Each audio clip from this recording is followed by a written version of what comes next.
Saudara, sorotan lainnya, anak dari penyanyi dangdut Lilis Karlina yang masih duduk di bangku kelas 3 SMP ditangkap polisi di Purwakarta, Jawa Barat. Pelaku diduga mengedarkan ribuan butir obat-obatan terlarang tanpa izin edar. Sang pedangdut Lilis Karlina tidak berkomentar apapun saat menjenguk sang anak pada Senin sore.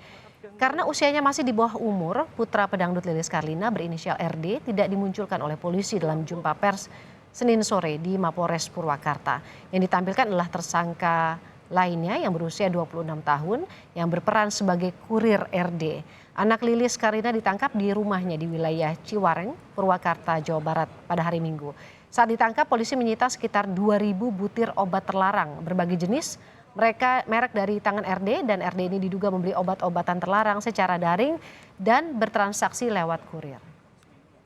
Tersangka yaitu mengedarkan sediaan farmasi yang tidak memiliki izin edar, di mana tersangka membeli sejumlah obat-obat yang tidak memiliki izin edar secara online, kemudian menjual kembali obat-obat itu baik secara online maupun langsung kepada